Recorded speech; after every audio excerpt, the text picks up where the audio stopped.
안녕하세요. 하늘가족 여러분. 재림 준비를 위한 기도와 헌신의 특별 온라인 40일 새벽 기도회를 시작하겠습니다.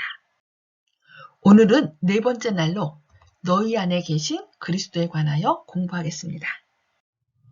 성령의 침례를 받는다는 것은 신자들이 그 삶 속에서 그리스도를 더욱 풍성하게 영접한다는 것을 의미합니다. 예수께서 이런 일이 있을 것을 예견하시고 하나님 아버지께서 보내셔서 신자들 안에 거하시고 함께 하실 다른 보혜사에 관한 약속을 주셨습니다. 내가 아버지께 구하겠으니 그가 또 다른 보혜사를 너희에게 주사 영원토록 너희와 함께 있게 하시리니 저는 진리의 영이라. 세상은 능히 저를 받지 못하나니 이는 저를 보지도 못하고 알지도 못함이라. 그러나 너희는 저를 아나니 저는 너희와 함께 거하시며 또 너희 속에 계시겠습니다. 이 보혜사는 바로 진리의 영이신 성령이십니다. 예수님께서는 또 이렇게 말씀했어요. 내가 너희를 고아와 같이 버려두지 아니하고 너희에게로 오리라. 그러므로 성령을 통하여 신자들과 함께 하시고 신자들 안에 거하기 위하여 오시는 분은 예수님입니다. 예수님께서 제자들 안에 가장 풍성하게 거하실 수 있는 수단은 성령의 내적 충만입니다. 그렇다면 예수님께서 우리 안에 거하신다는 것을 어떻게 알 수 있을까요? 요한일서 3장 24절에서는 그의 계명들을 지키는 자는 주 안에 거하고 이렇게 말씀했습니다. 주 안에 거하길 원하시나요? 그렇다면 그의 계명들을 지키시기 바랍니다. 구원 얻기 위한 방편이 아니라 죽을 수밖에 없는 나를 살려주신 은혜를 감사하는 마음으로 그럴 때 우리는 주님 안에 거하게 되고 주님은 우리 안에 거하십니다. 그러면 그것을 어떻게 알 수 있다고 말씀하고 있죠? 네, 성령으로 말미암아 우리에게 주신 성령으로 말미암아 그가 우리 안에 거하시는 줄을 우리가 안다라고 말씀하고 있습니다. 고로 우리는 우리 안에 예수님께서 거하시는지 안 계시는지 알기 위하여 늘 성령의 깨우치심을 받아야 합니다. 그리스도께서 재림하실 때 살아서 주님을 맞이할 그리스도인은 예수와 꼭 같을 것이라고 요한이 말하고 있습니다. 사랑하는 자들아, 우리가 지금은 하나님의 자녀라. 장래에 어떻게 될 것은 아직 나타나지 아니하였으나 그가 나타내심이 되면 우리가 그와 같을 줄을 아는 것은 그의 계신 그대로 볼 것을 인함이니. 우리가 예수님을 닮을 때 어떻게 닮는다고요? 그와 같다. 원어로는 그와 꼭 같다라는 뜻입니다. 어떻게 이런 일이 있을 수 있을까요? 날마다 성령의 침례를 경험함으로 그리스도께서 우리 안에서 우리의 주인으로 거하실 때 우리는 주님과 꼭 같은 모습으로 변화된다라고 말씀하는 것입니다. 기대되십니까? 사도 바울은 이것을 다음과 같이 설명하고 있습니다. 내가 그리스도와 함께 십자가에 못 박혔나니 그런즉 이제는 내가 산 것이 아니요 오직 내 안에 그리스도께서 사신 것이라. 이제 내가 육체 가운데 사는 것은 나를 사랑하사 나를 위하여 자기 몸을 버리신 하나님의 아들을 믿는 믿음 안에서 사는 것이라. 갈라디아서 2장 20절 말씀입니다. 성령의 내지하심을 통하여 그리스도께서 오셔서 우리 안에 거하실 수 있습니다. 그리스도께서 내 안에 거하시기 때문에 성령으로 충만한 신자들은 그리스도의 마음을 소유하게 될 것입니다. 그리하여 고린도전서 2장 16절에서는 누가 주의 마음을 알아서 주를 가르치겠느냐. 그러나 우리가 그리스도의 마음을 가졌느니라고 말씀하십니다. 그리스도께서 우리 마음에 거하심으로 신자들은 그리스도께서 좋아하시는 것은 좋아하게 되고 그리스도께서 싫어하시는 것은 싫어하게 될 것입니다. 의와 성결은 더욱 좋아지고 죄는 더욱 싫어질 것입니다. 날마다 성령의 침례를 경험함으로 그리스도께서 우리 안에서 우리를 그리스도의 모습으로 변화시켜 주시는 것입니다. 그렇게 되면 그리스도께서 아버지께 순종하셨던 것 같은 순종심을 신자들도 가지게 될 것입니다. 그때 내가 말하기를 내가 왔나이다. 나를 가리켜 기록한 것이 두루마리 책에 있나이다. 나의 하나님이여 내가 주의 뜻 행하기를 즐기오니 주의 법이 나의 심중에 있나이다 하였나이다. 영혼을 향한 그리스도의 열망이 신자들의 열망이 될 것입니다. 인자에 온 것은 잃어버린 자를 찾아 구원하려 함이니라. 누가복음 19장 10절.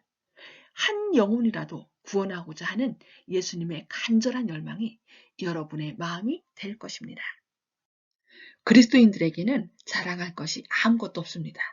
왜냐하면 그리스도께서 우리 안에 거하셔서 우리에게 지혜와 의로움과 거룩함과 구속함이 되셨기 때문입니다. 그리스도의 덕성과 품성의 고결함이 온통 성령의 충만을 입은 신자들 안에 거하게 됩니다. 사도 바울은 이것을 너희 속에 그리스도의 형상이 이루어진다고 묘사했습니다. 성령의 충만을 입은 사람들은, 신자들은 주의 영으로 말미암아 영광으로 영광에 이르러 그리스도의 형상으로 변화되면서 매일 그리스도를 가까이 닮아갈 것입니다.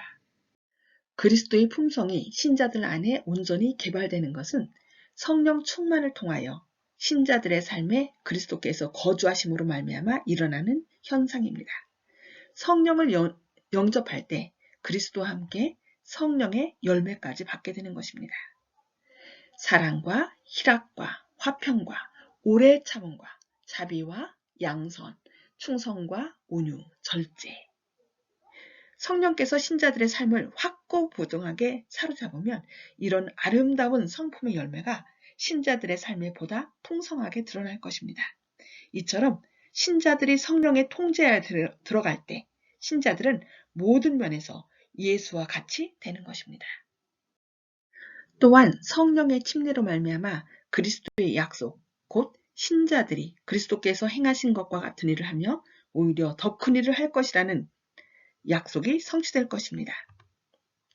진실로 진실로 내가 너희에게 말하노니 나를 믿는 자는 내가 하는 일을 할 것이요 또 이보다 더 큰 일을 할 것이라. 이는 내가 아버지께로 가기 때문이라. 이런 일은 성령의 침례를 받은 신자들이 지속적으로 성령의 인도하심을 따라 생애할 때라야 가능합니다. 실제로 각 신자는 세상을 향하여 그리스도와 일반입니다. 신자들은 그리스도의 입이 되고 그리스도의 손과 발이 되어 그리스도께서 하셨던 것처럼 설교하고 가르치고 병을 치료하고 귀신들을 쫓아낼 것입니다. 아멘입니까? 이것은 피조물에 고대하는 바는 하나님의 아들들이 나타나는 것이니 라는 말씀이 문자 그대로 그리스도인의 삶 속에서 그리스도의 품성이 나타남으로 성취되는 것이라고 볼 수 있습니다. 여기서 말하는 하나님의 아들들은 누구인가요? 바로 하나님의 영으로 인도함을 받는 그들은 곧 하나님의 아들들이다. 바로 성령으로 인도함을 받는 저와 여러분이 하나님의 아들들인 것입니다. 2일 후에 다른 천사가 하늘에서 내려오는 것을 보니 큰 권세를 가졌는데 그의 영광으로 땅이 환하여지더라. 계시록 18장 1절 말씀. 이 일이 하나도 빠짐없이 이루어질 때 땅은 하나님의 영광의 품성으로 환하게 빛날 것이고 그제야 종말이 올 것입니다. 온 세상이 코로나로 인해 팬데믹에 빠져있는 이 위기의 때 그리스도를 닮은 사람들이 나타나 하나님의 영광을 환하게 빛날 때 그제야 종말이 올 것입니다. 성령의 침례를 체험한 신자들이 그리스도의 임재를 지속적으로 유지하는 것이야말로 그리스도의 영광의 소망이 세상에 밝게 드러나는 유일한 길입니다. 그날이 기대되지 않습니까? 하나님이 그들로 하여금 이 비밀의 영광이 이방인 가운데 어떻게 풍성한 것을 알게 하려 하십니다. 이 비밀은 너희 안에 계신 그리스도시니 곧 영광의 소망이니라. 골로새서 1장 27절 말씀. 여러분의 삶 속에서 여러분 안에 계신 예수 그리스도의 모습이 아름답게 반사되기를 기도합니다. 오늘 배운 말씀 가운데서 가장 마음에 와닿는 말씀을 다른 분들과 나눠주시기 바랍니다. 오늘의 기도 제목입니다. 첫째, 하나님께서 계속하여 여러분에게 성령의 침례를 베푸시기를 기도해 주시기 바랍니다. 두 번째, 그리스도께서 여러분 안에 충만히 거하시며 당신의 품성을 드러내시며 여러분들 안에서 일하시기를 기도해 주시기 바랍니다. 세 번째, 기도 카드에 적혀 있는 사람들을 위해서 기도해 주시기 바랍니다. 성령님을 통해 예수님을 여러분의 삶의 주인으로 모셔서 기쁨과 행복이 넘치시는 하루 되시길 기도합니다. 감사합니다.